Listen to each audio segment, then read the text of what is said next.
Donc, on en est à donc les fondations, donc le terrassement d'abord. Donc, il a fait le décapage, donc ça, il a pu le tracer lui-même, hein. Donc, j'étais pas là lorsqu'il a fait l'implantation. C'est-à-dire qu'en fait, il a tiré les cordeaux des chaises qui représentaient les murs de la maison. Donc ça, bon, il l'a fait tant que j'étais pas là et tout. Et dès qu'il a fait le décapage des deux surfaces de construction, c'est-à-dire la maison et le garage, il y en a un qui est plus haut que l'autre. Et du coup, bon, là, je suis venu pour voir un peu avec lui la profondeur, comment ça allait être le sol, le bas de la fondation. Donc, on a tiré les cordeaux des chaises et on a tracé. Donc, on trace toujours l'axe, c'est mieux en général, de toute façon. C'est mieux l'axe de la fondation, qui est l'axe du mur également, du futur mur. Donc voilà, on tire les cordes des chaises ou des piquets, enfin bref, de tous les repères qui sont bons. On revérifie toujours les mesures, ça c'est important aussi, parce qu'on peut vite perdre 10 cm par-ci, 10 cm par-là, parce que notamment comme c'est mitoyen. Là c'était mitoyen, juste, pas mitoyen, c'était en limite de propriété justement le garage. Donc il faut faire gaffe quoi. C'est-à-dire que faut pas se planter, mettre débordé ou ceci, il faut vraiment être à ras après avec le mur et tout, etc. Donc on a vite fait de perdre 10 cm parce que toujours on mesure et donc ouais, la terrasse creuse à la hauteur voulue.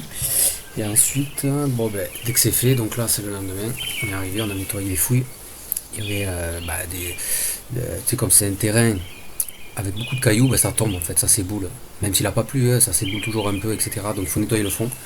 Et puis des fois, voilà, c'est un peu meuble aussi, donc on enlève. Et puis il y a l'eau. Quand il y a beaucoup de cailloux, souvent aussi il y a des veines. Donc comme il y a de l'eau et tout, voilà, on enlève tout ce qui est mou quand même. Et ensuite, donc on nettoie propre le bas de la fondation vite fait à la pelle. Et ensuite, on fait les niveaux. Donc on fait les niveaux, là, ça a été assez rapide. C'est-à-dire qu'au laser, avec des petits piquets, on plante tout autour et on met un coup de bombe pour le repérer une fois qu'on coule le béton, qu'il y a du béton partout. On le repère comme ça, c'est-à-dire on met un coup de bombe jusqu'en haut. Des piquets de niveau, c'est des piquets tous les 2-3 mètres pour avoir le niveau du béton toujours pareil. Sans sortir le laser, on a des repères quand on coule. On les voit et en plus au pire un coup de pelle à l'intérieur et on le voit.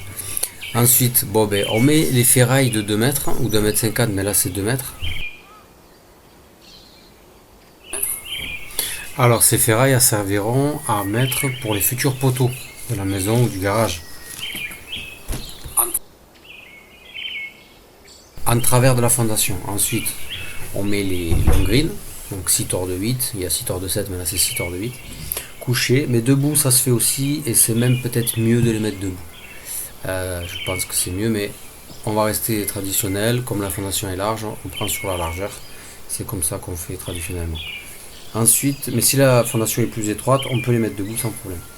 Ensuite, donc on les pose dessus, on coupe les arceaux, on les plie, on fait des équerres en fait. Et si, comme on a vu tout à l'heure, là, on est passé, si y a pas, on n'a pas plié, on met nous des équerres, on prend des tors de 8 ou de 10 et on les met et on fait des équerrages. Pour que ça croise bien, on les attache bien. On attache tout ensemble, que ce soit bien lié. Et ensuite, on enlève les barres. On enlève les barres. Et les fondations, donc du coup, elles descendent tout simplement. Elles se mettent au fond. Quand on les attache, on fait en sorte qu'elles soient bien d'aplomb avec la fouille, avec le fond de la fouille. Pour que quand on enlève les barres, elles descendent bien à sa place sans problème.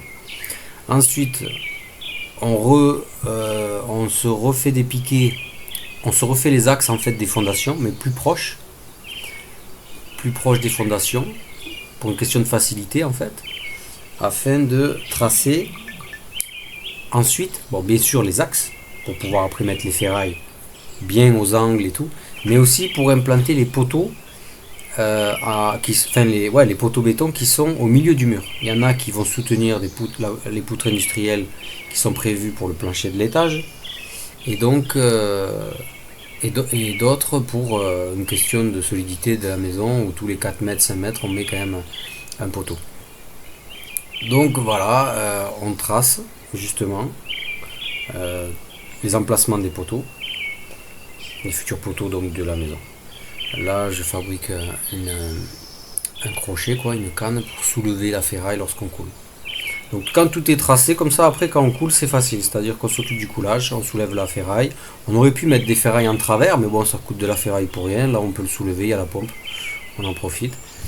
On soulève, ça coule bien, voilà, ça se passe bien. Pas besoin de faire grand chose quand le bétonnier est bon, enfin le pompiste il est bon et quand ça se passe bien, bon, en fait on soulève tranquille, on voit les niveaux. Moi je travaille toujours avec le même pompiste, donc il connaît, il sait qu'il y a les niveaux, les piquets en travers avec la bombe, les repères et tout, bon comme ça au moins on est tranquille. Après on met un petit coup de tap-tap, ça on le voit pas mais on met un petit coup de tap-tap avec une planche. Bon là c'est un truc que j'ai fabriqué avec un manche en bois pour taper le béton afin qu'il soit bien lisse, pour que si on doit le nettoyer, on le nettoie facilement, pour tracer, pour tout c'est mieux. Et ensuite bon, on remet nos cordeaux à l'axe bien sûr et on met nos ferrailles au croisement des cordeaux.